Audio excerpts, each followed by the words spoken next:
Bonjour et bienvenue. Aujourd'hui, j'aimerais vous parler d'un logiciel que j'aime beaucoup de Riddle, qui est PDF Expert pour Mac. PDF Expert, qui est sorti initialement sur iOS, est sorti sur Mac en 2015, n'a cessé de progresser depuis. Certes, c'est un logiciel qui est assez cher, à 64,99 €, mais il est dans la fourchette par rapport par exemple à PDF Pen version standard, qui est à peu près au même prix. Seulement, PDF Expert propose une très jolie interface et de nombreuses fonctions qu'on ne trouve pas dans d'autres logiciels. J'ai eu contact avec l'éditeur qui m'a confirmé que logiquement, une version avec OCR devrait arriver d'ici la fin de l'année. Donc PDF Expert, c'est avant tout une interface monofenêtre qui tire maximum profit des onglets. Pour ouvrir un fichier, soit on fait un glisser-déposer. Par exemple, là, je vais aller dans le dossier Cloud, je glisse, ou bien je fais un clic droit, ouvrir avec PDF Expert, ou encore je glisse le PDF directement sur l'icône. Bien évidemment, on pourra le mettre en lecteur par défaut. Ici, vous avez le document qui occupe toute la largeur. Vous avez ici, à l'inverse, un document avec un zoom pour adapter à une page. Bien sûr, cet affichage se modifie ici, donc la mise en page soit avec une seule page, soit avec deux pages face à face. Vous pouvez également choisir d'afficher la première page seule s'il s'agit d'un livre avec couverture. On va rester comme ça pour l'instant. Le mode fractionné, j'y reviens dans un instant. Outre l'affichage ici, vous avez d'autres options de présentation. La gestion du zoom avec l'adaptation en largeur. Donc là, il va occuper toute la page. Ou bien je fais un zoom arrière, voilà. Et je peux bien sûr ici utiliser les boutons. Deux grandes fonctions, la fonction annotation, la fonction modification et la lecture à proprement parler. Donc là je suis en mode lecture, c'est-à-dire que je peux éventuellement sélectionner du texte, mais je n'ai pas de bouton d'annotation affiché. Ici c'est pour le partage. Donc partage classique qui s'intègre avec le menu, la recherche sur lequel nous allons revenir et les éventuels onglets. Côté lecture, on a ici une barre escamotable qui peut comprendre d'une part les favoris que l'on va mettre soi-même, un éventuel plan si le document en contient, la liste des annotations ainsi que le module page, vignette tel qu'on le trouve dans Aperçu. Bien évidemment, on peut circuler dans le document comme ça et on peut également organiser les pages de la même façon qu'avec Aperçu. Ce bouton qui est apparu une fois que j'ai commencé la navigation permet de revenir en un seul clic au début du document, ce qui est bien pratique. Dès qu'un document a été modifié, on voit ici apparaître une petite astérix. Donc par exemple si là je vais changer l'ordre des pages, voilà, et je vais avoir également une étoile qui va disparaître uniquement quand vous ferez enregistrer. PDF Expert propose également de manière inspirée de son logiciel iOS, des thèmes que l'on retrouve ici dans le menu Voir. Thème, vous avez le mode sépia pour diminuer la fatigue visuelle et le mode nuit qui est un mode en niveau de gris. Chacun de ces modes bénéficiant d'un raccourci clavier. Toujours pour ce qui est de la navigation et de l'affichage, vous avez dans le menu Aller différents raccourcis, notamment pour aller tout en bas du document, ici pour aller tout en haut, ce qui est quand même beaucoup plus pratique, et un éventuel retour aux dernières pages qui ont été éditées. Bien évidemment, on dispose d'un mode plein écran, le support du zoom avec les doigts sur le trackpad, et les onglets peuvent être réorganisés en les glissant, mais l'on peut également les sortir pour bénéficier de deux fenêtres indépendantes, en sachant qu'il suffit ensuite d'aller dans le menu fenêtre pour refusionner toutes les fenêtres. On a parlé des signets, donc vous voyez ici une petite icône en haut qui me permet, quand je clique dessus, d'ajouter un favori. Donc là, je peux lui donner bien sûr un nom, et on va aller sur une autre page. Les favoris sont indépendants entre documents, et bien sûr, la barre, le menu sur le côté, change en fonction du document qui a le focus. Je préciserai simplement que la fonction recherche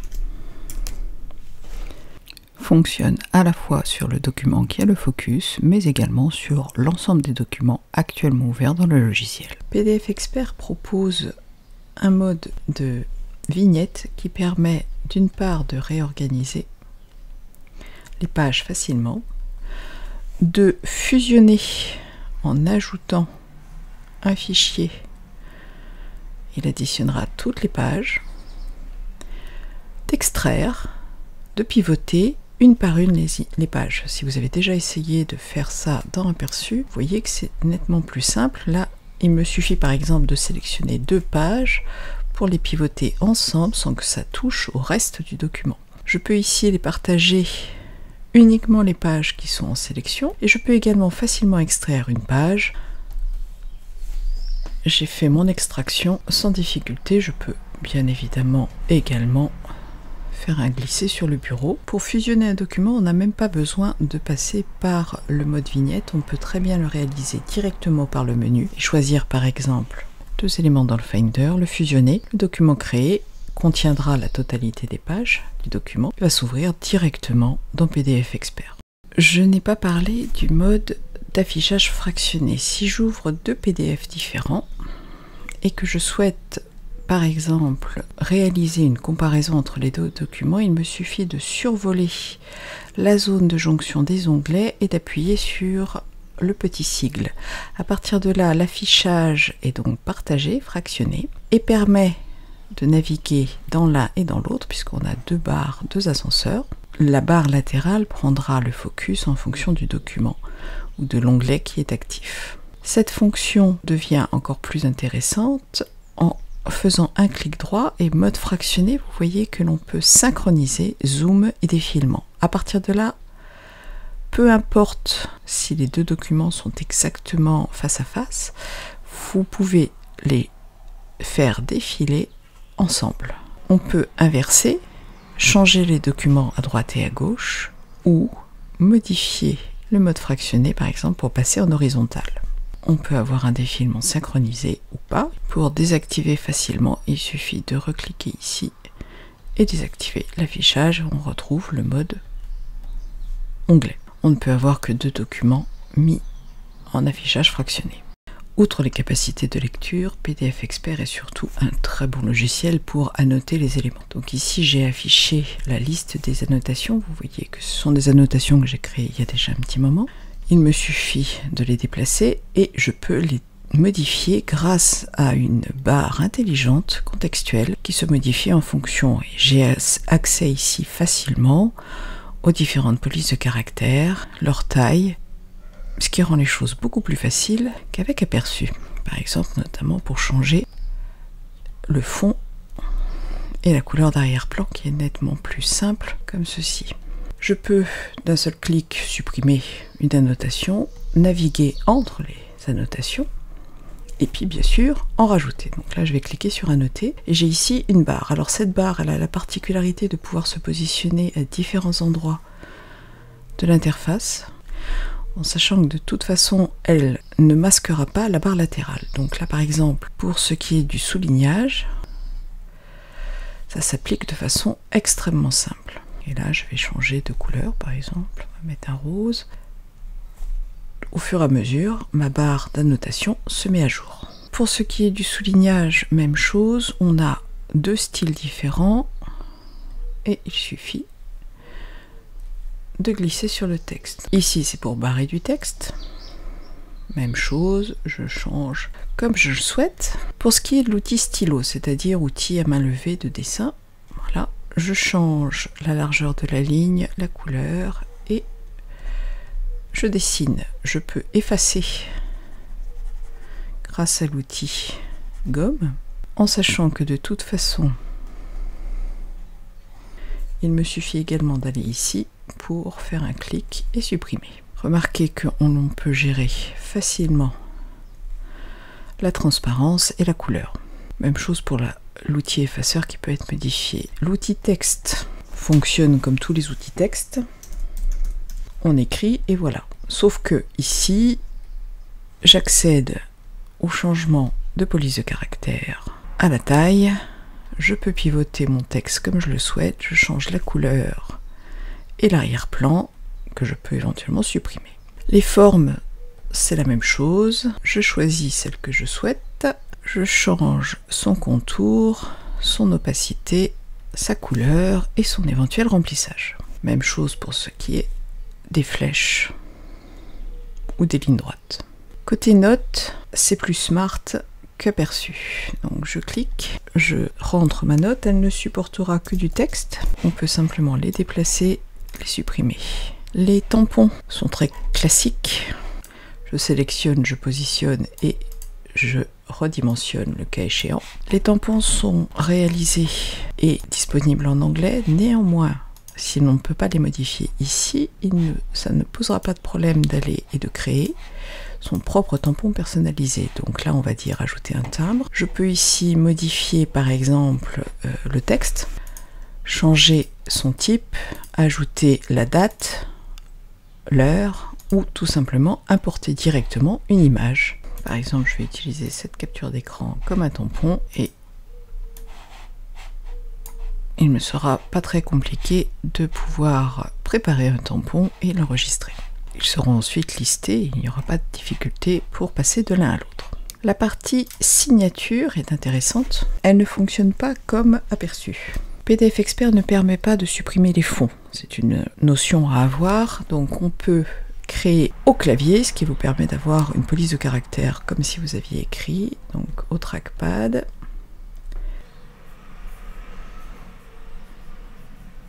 J'appuie sur une touche, je change la couleur, je change l'épaisseur, je dis OK et j'ai maintenant ma signature à déposer où je le souhaite. Je peux toujours modifier secondairement la police de caractère et la couleur, quel que soit l'enregistrement que j'ai effectué avec ma signature. Pour utiliser une image, je fais un glisser-déposer, mais vous voyez qu'ici, je n'ai pas la possibilité de la modifier. C'est-à-dire que si je voulais avoir uniquement le texte, je ne peux pas me débarrasser du fond. Je suis obligée d'utiliser aperçu. On va faire ça tout de suite.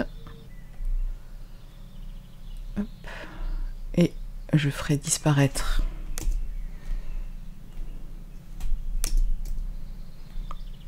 le fond avec aperçu pour récupérer grâce à l'outil alpha ma signature. Alors j'enlève ceci, j'enlève celle-là. Mon image est donc maintenant parfaitement transparente et je peux la positionner où je le souhaite. C'est un des manques de PDF Expert. Permet également d'ajouter des enregistrements, ce qui n'apparaît pas dans le mode annotation. Donc là je clique, j'ai ici le mode d'enregistrement, j'arrête et je vais avoir un fichier que je pourrais lire à tout instant et qui se retrouve dans les annotations. C'est une annotation comme une autre. C'est une annotation qui peut elle aussi être déplacée sur la page. Lorsqu'on imprime un document, pour ce qui est de PDF Expert, je n'ai pas vraiment le choix. J'imprime le document avec ces annotations.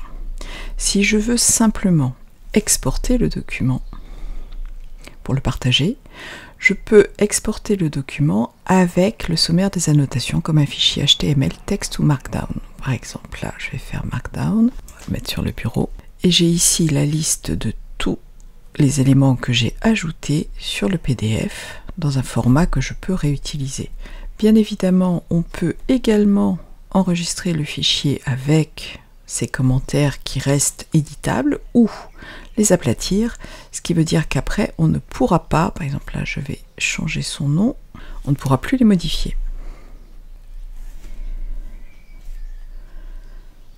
Donc soit j'efface tout d'un coup, soit j'enregistre avec les éléments qui, cette fois-ci, je ne peux plus sélectionner les annotations, je ne peux plus les modifier et elles n'apparaissent plus dans la liste des annotations puisque de toute façon, elles font partie intégrante du fichier désormais.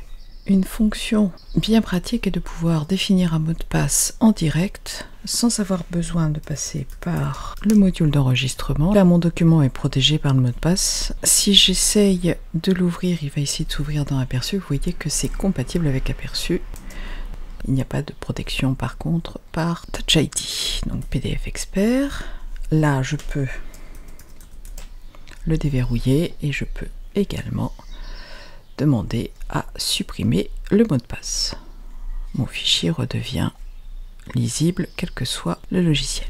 La fonction est très simple, on met en surbrillance un élément, on ajoute l'élément, et voici un élément du plan que l'on va renommer. Je me déplace à un autre endroit, je crée une autre subdivision, je peux créer une arborescence, et ce plan sera lisible par tous les logiciels de lecture de PDF. La dernière fonctionnalité avancée de PDF Expert est le mode modification. Pour modifier un PDF, il faut que celui-ci soit modifiable, c'est-à-dire qu'il ait été soit créé directement à partir d'un logiciel comme Safari, mode impression, ou bien avec Pages. Tout ce qui aura été créé à partir d'une application permettra d'avoir un PDF éditable. Si vous avez scanné un document et que vous avez réalisé un OCR, PDF Expert n'est pas en mesure pour l'instant de réaliser des modifications. Donc là, c'est un PDF qui a été fourni directement avec le logiciel. Vous voyez qu'à chaque fois que je survole un élément, il m'indique qu'il y a ici un élément modifiable. Par exemple, si je clique dessus, je vais pouvoir changer la police de caractère, sa taille, sa couleur et ainsi de suite. Même chose ici, je vais changer la couleur.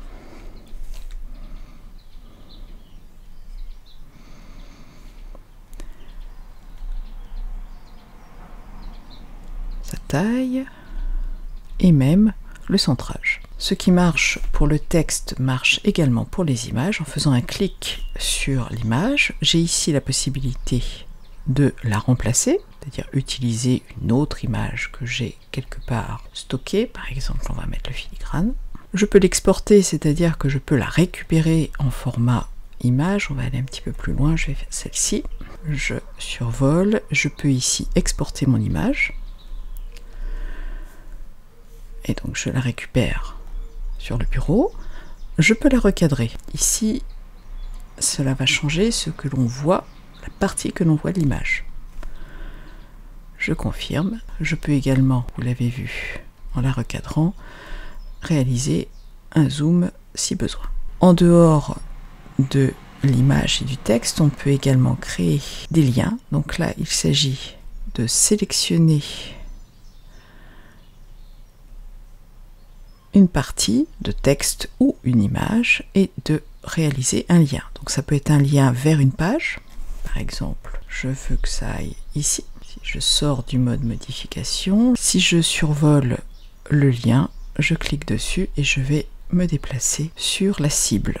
On va recréer un nouveau lien. Donc je clique d'abord sur le lien, je mets en surbrillance un élément. Et je peux ici, par exemple, taper une URL extérieure. Les liens sont faciles à supprimer. Un petit clic, effacer, on n'en parle plus. Je peux faire la même chose d'ailleurs, créer un lien avec une image. Je sélectionne, je mets en surbrillance par exemple l'image et je peux ainsi créer une navigation. Une dernière fonction de modification est la fonction d'expurger. Expurger est un outil qui permet de noircir ou de supprimer un contenu que l'on va chercher, par exemple faire disparaître un numéro de compte bancaire, un mot, un nom et ainsi de suite. Donc par exemple là je vais cliquer sur rechercher, expurger, je vais donc entrer en haut une suite de mots. Donc remarquez qu'il prend bien en compte le mot en entier. Et donc là, je peux demander à expurger la totalité ou expurger un élément. Si je fais ceci et que je clique sur expurger, je vais donc avoir un bloc noir. Il faut penser à sélectionner l'outil avant. Donc là, par exemple, je vais effacer désormais. Donc je vais faire une recherche, on va dire. Et je peux, en un seul clic, faire disparaître tous les mots formulaires qui sont remplacés désormais par des blancs, ni plus ni moins. Je vais refermer l'outil et qu'ici il y avait des mots formulaires et tout a disparu. Je peux également simplement mettre en surbrillance et sélectionner mon élément ici. Je ne suis pas obligé de faire une recherche, je peux masquer rapidement et manuellement ou faire une sélection. Donc là par exemple on va enlever une grande partie du texte, je vais mettre en surbrillance et je fais disparaître la totalité du texte. Il ne sera pas visible, il n'est pas masqué de façon temporaire, il est masqué de façon définitive, ce qui fait qu'une fois que j'aurai enregistré et aplati, mon document ne disposera plus de ces éléments. Il est bon de savoir que PDF Expert supporte le remplissage de formulaires, mais il ne permet pas d'en créer, et il saura reconnaître et utiliser les champs textuels, les cases à cocher et les boutons radio, ainsi que champs numériques et calcul. Pour créer un PDF formulaire, il faut disposer d'un logiciel plus puissant, comme Acrobat. Aperçu n'est pas capable de le faire, ou éventuellement PDF Pen version professionnelle.